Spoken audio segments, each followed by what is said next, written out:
आता है, 3 मूर्तियों के साथ आता है ना पृथ्वी पर, लेकिन 36-37 में आया है, तब वो 3 मूर्ति का पात्रधारी कौन है? खास शंकर का पात्रधारी। आप तेलुगु में बोलिए, हिंदी में सही अर्थ नहीं निकल रहा है। जब शिव आता है पृथ्वी पर, 3 मूर्तियों के साथ आता है ना, जब 36-37 में आया है, तब 3 मूर्तियों की पात्रधारी कौन है? खास शंकर की पात्रधारी।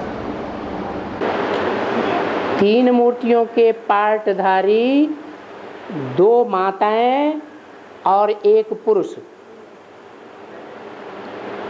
जो एक पुरुष है जिसमें प्रवेश करके ज्ञान की बात क्लियर की, वो हुआ परम ब्रह्म, बड़ा ब्रह्म, प्रजापिता ब्रह्मा। बाकी जो 2 हैं वो सिर्फ ब्रह्मा सो विष्णु बनने वाले हैं, बड़े ब्रह्मा नहीं हैं। उनमें एक का पार्ट विष्णु का है और एक का पार्ट विनाश का पार्ट बजाने वाली महाकाली का है।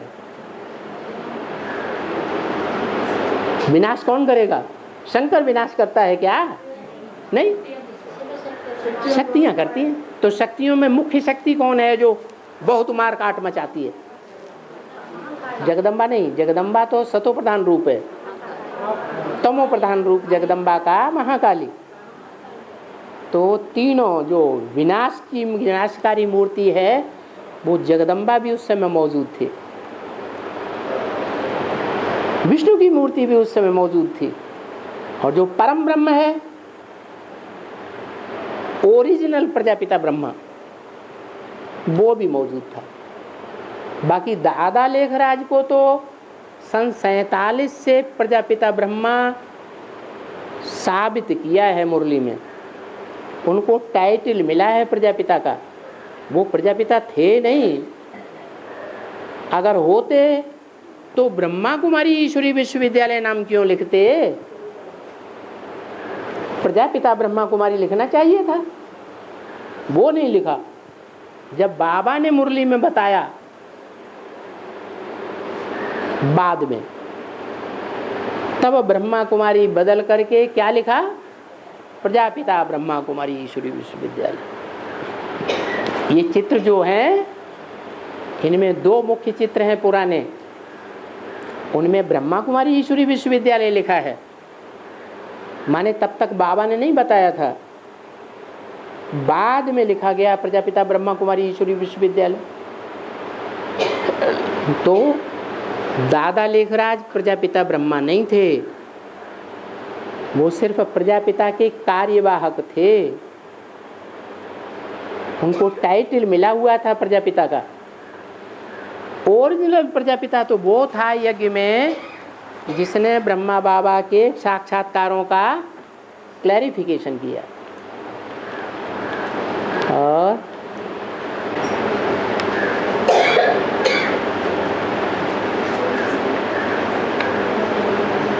पांडवों का अरण्यवास 1999 से 2011 तक पूरा होता है।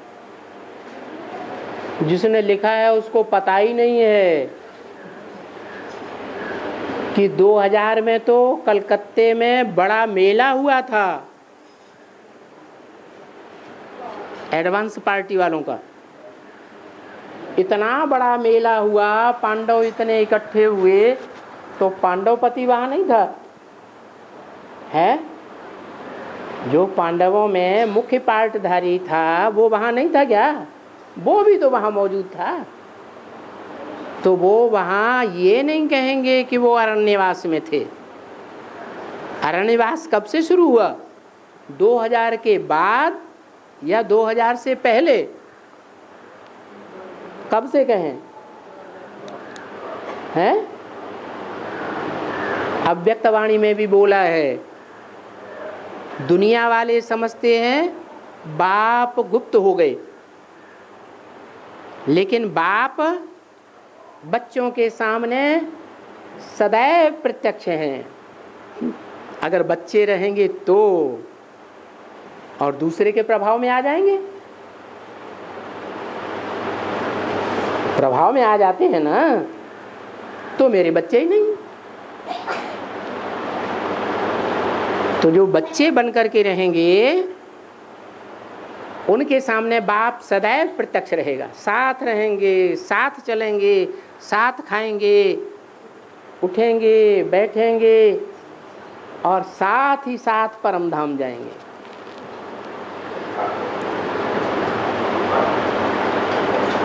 तो साबित हो गया कि 2000 के बाद पांडवों का अरण्यवास है, उससे पहले नहीं। आगे है 1 साल अज्ञातवास 2012 तक। अरे 12 तक तो उनका 12 साल पूरा हुआ, 13वां साल है उनका अज्ञातवास। 1 साल ऐड हुआ, लेकिन राम का 14 साल बोल दिया। रामायण में राम का 14 साल वनवास दिखाया है। तो पांडवों में मुख्य पांडव कौन है? हैं?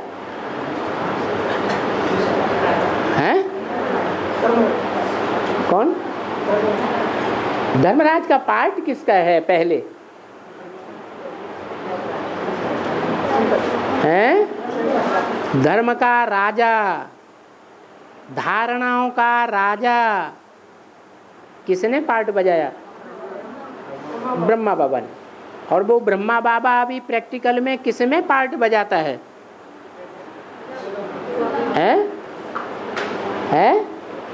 जगदम्बा में।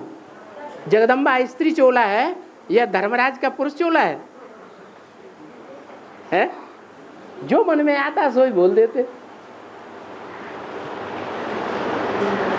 अरे ब्रह्मा बाबा धर्मराज के रूप में जो भी धारणाएं मुरली में बोली हैं, उन धारणाओं का राजा कहीं पार्ट बजा रहा है या नहीं बजा रहा है?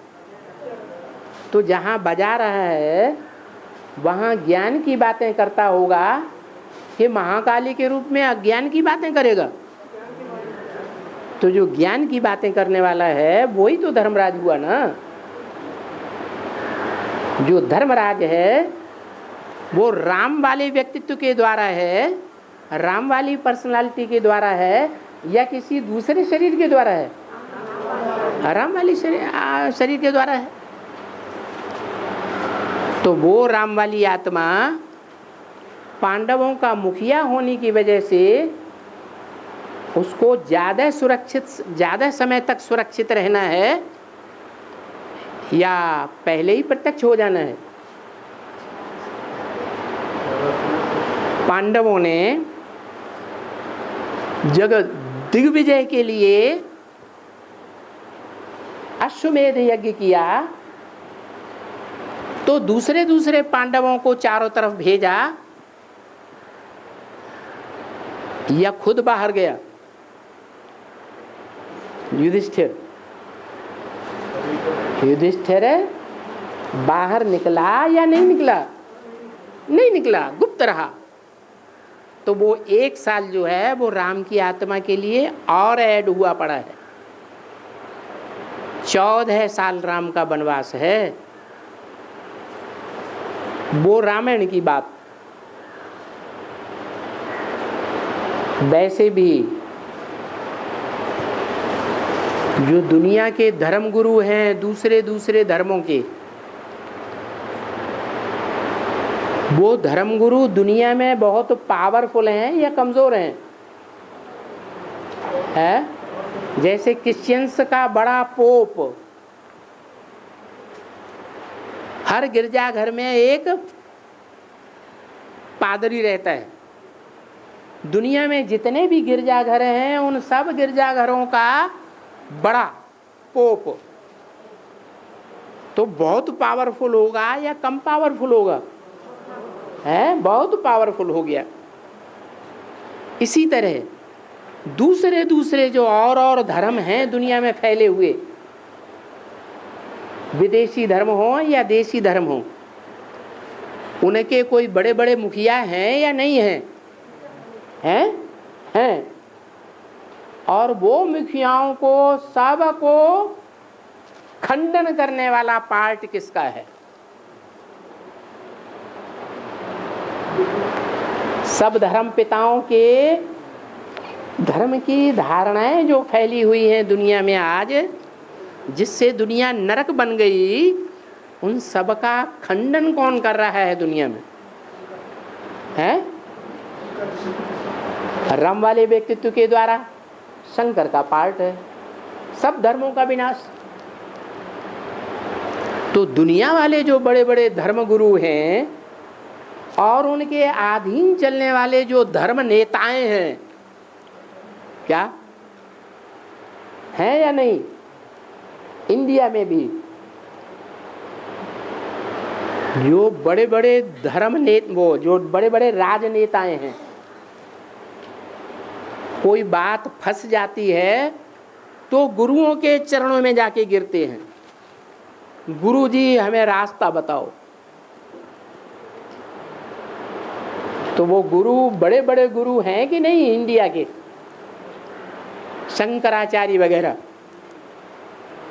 तो सब धर्मों में बड़े बड़े धर्माधीश, बड़े बड़े राज्याधीश, राज्य चलाने वाले, जिनके हाथ में दुनिया की बड़ी बड़ी पावर है,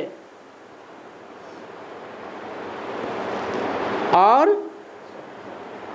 भगवान आया हुआ है सब धर्मों का विनाश। क्या ये जो जितने धर्म दुनिया में फैले हुए हैं वो सब दुनिया का सत्यानाश करने वाले धर्म हैं, और जितने भी राजाएं हुए हैं उन राजाओं ने भी दुनिया का सत्यानाश किया। अभी भगवान आया हुआ है सब का विनाश करने। तो वो राजनेताएं और धर्म नेताएं नाराज नहीं होंगे? उनको गुस्सा नहीं आएगा? है आएगा। अब बहुत क्रोधित हो जाएंगे, क्योंकि वो अपने अहंकार के कारण सामने आकर के तो सुनने वाले नहीं हैं। क्यों? जो उनके फॉलोअर्स हैं उनके ऊपर थू थू थैया करेंगे कि तुम तो बड़ा हमको पढ़ाई पढ़ाते थे, तुम किसकी चरणों में जाके झुक गए।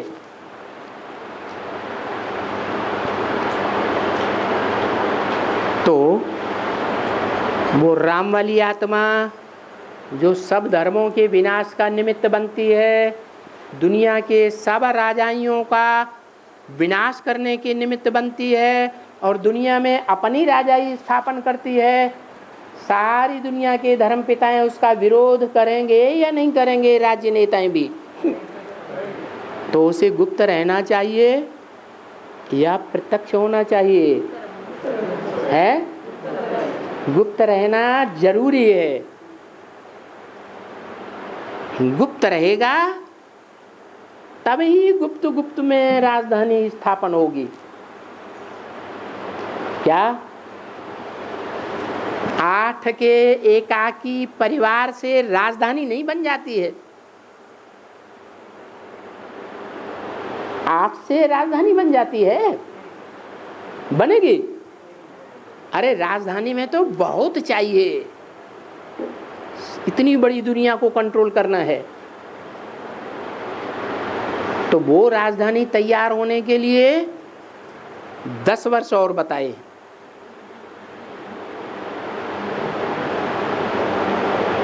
दो 2027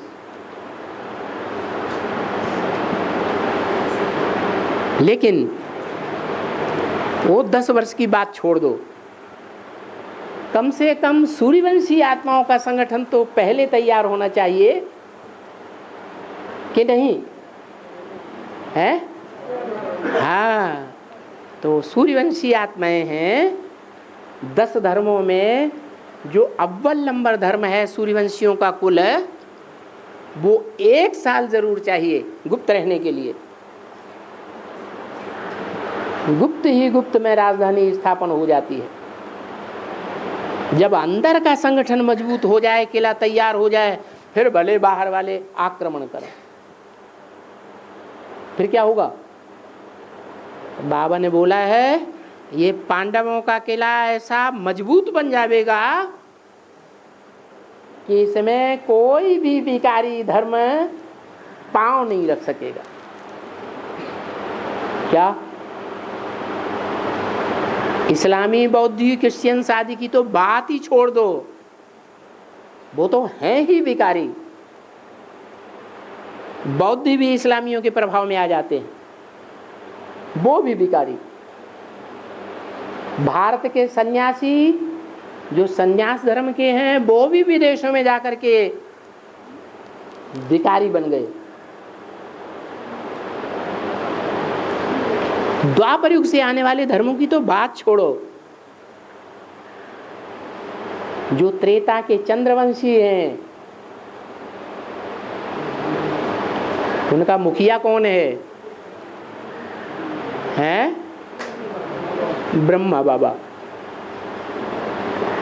और ब्रह्मा बाबा को रावण के चित्र में कहाँ दिखाया है? हैं? कहाँ? रावण के चित्र में 10 मुख दिखाए हैं 10 धर्मों के। उन 10 धर्मों का बाप कौन है? हैं? 10 मुखों के ऊपर कौन है? गधा। वो पार्ट अभी चल रहा है। इतना एडवांस ज्ञान सुनाया जा रहा है, फिर भी बुद्धि में नहीं बैठता कि गीता का भगवान है, कृष्ण है या शिव शंकर भोलेनाथ है। न, बुद्धि में बैठता है किसको? ब्रह्मा बाबा को। तो ज्ञान बुद्धि में नहीं बैठता, अज्ञान ही बुद्धि में भरा हुआ है। तो उसका कारण देह अभिमान है या नहीं है? वो देह अभिमान की मिट्टी में बार बार लौट जाता है। ठीक है, शरीर तो एक ही है, देह अभिमान की मिट्टी में लौटने वाला शरीर भी राम वाली आत्मा का ही है, लेकिन कार्य किसका है? हैं? ब्रह्मा वाली आत्मा का। तो वो गधे का मिसाल रावण के सिर पर जो दिया है, वो देह अभिमान का गधा है। वो भी अपोजिशन करता रहेगा तब तक। कब तक? है जब तक 108 की माला पूरी तैयार नहीं हो जाती। 28 में जाके वो आत्मा भी संपन्न बन जाएगी, फिर हनुमान की तरह राम का सहयोगी बन जाएगी। हनुमान किसका सहयोगी था? राम का सहयोगी।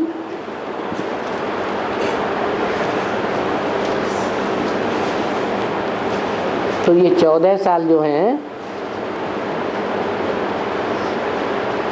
5 पांडवों के भी नहीं है वास्तव में। गुप्त रहने के, अरण्यवास, जंगल में वास करने के 5 पांडवों के भी ये नहीं है। जो गायन है, पांडवों को 3 पैर पृथ्वी के नहीं मिले, जो चैन से आराम से नींद कर सकें।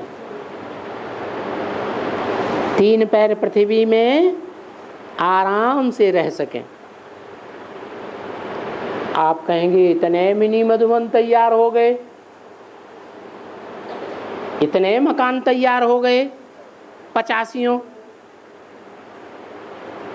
तो ये 3 पैर पृथ्वी नहीं कहेंगे? है अरे 3 पैर पृथ्वी मिली कि नहीं मिली? मिली तो, लेकिन क्या उस 3 पैर पृथ्वी में पांडवों की जो बीज रूप आत्मा है, राम वाली आत्मा, वो उन मधुबनों में ज्यादा समय टिक सकती है? ज्यादा समय रह सकती है? क्यों नहीं रह सकती है? हाँ, क्योंकि गुप्त पार्ट है। चाहे शंकर भगवान के रूप में ले लो, भस्मासुर पीछे पड़े तो सारी दुनिया में भागते फिरे। चाहे रामायण की बात ले लो, रावण से टक्कर लेने के लिए कहाँ छुप के रहना पड़ा और किसके साथ रहना पड़ा है? कांटों के जंगल में छुप के रहना पड़ा। क्या? कांटों का जंगल माने कांटे क्या करते हैं? दुख देते हैं। कैसे दुख देते हैं? निश्चय पत्र भी लिख देंगे, हमें भगवान के ऊपर पूरा निश्चय है, भगवान का ये पार्ट है, माता का ये पार्ट है, पिता का ये पार्ट है, और फिर बाद में प्रश्नों की बौछार लगाएंगे, ये कैसे, वो कैसे, वो कैसे। तो ये अनिश्चय बुद्धि हुए या निश्चय बुद्धि हुए? तो बाप को दुख देना हुआ या सुख देना हुआ है? बाप को तो दुख जरूर अनुभव होगा कि देखो कल ये हमारे बच्चे बने थे, आज ये पता नहीं किसके प्रभाव में आ गए, कितना बोल बोल करते हैं। तो ये कांटों का जंगल है राम वाली आत्मा के लिए, जो प्रत्यक्ष दिखाई पड़ता है सबको, क्योंकि राम वाली आत्मा सब पांडवों का बीज है। तो जो सब पांडवों का बीज रूप बाप है, उसके ऊपर पहले लागू होगा या पांडवों के ऊपर लागू होगा? है अरण्यवास वाली बात पांडवों के ऊपर लागू होगी, सभी पांडवों पर, या पहले राम वाली आत्मा के ऊपर लागू होगी? राम वाली आत्मा के ऊपर लागू हो रही है। ओम शांति।